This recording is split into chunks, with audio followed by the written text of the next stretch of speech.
The M113 is an armored personnel carrier, APC, developed and manufactured by FMC Corporation.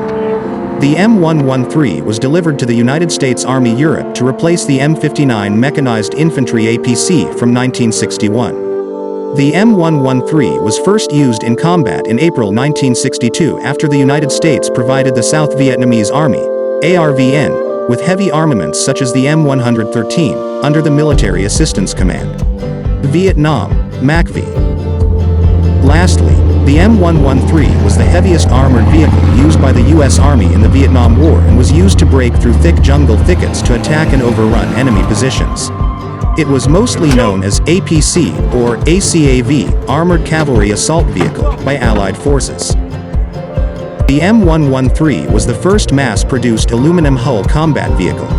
Much lighter than previous similar vehicles, its aluminum armor was designed to be thick enough to protect crew and passengers from small arms fire, but light enough to make it transportable and sufficiently amphibious. In the U.S. Army, the M113 series has long been supplanted as a frontline combat vehicle by the M2 and M3 Bradley, but a large number are still used in support roles such as armored ambulance, mortar carrier, engineer vehicle, and command vehicle.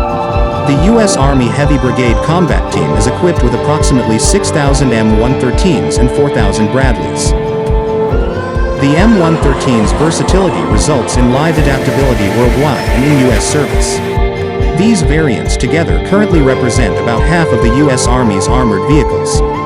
To date, it is estimated that more than 80,000 M113 of all types have been produced and used by more than 50 countries worldwide, making it one of the most widely used armored fighting vehicles of all time. Production of the M113 was discontinued in 2007. The Army initiated the Armored Multi-Purpose Vehicle (AMPV) program to find a replacement.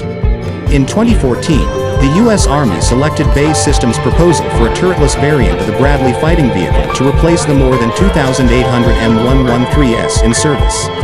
Thousands of M113s continue to see combat service in the Israel Defense Forces, although in 2014 the IDF attempted to gradually replace many of its 6,000 M113 with namers.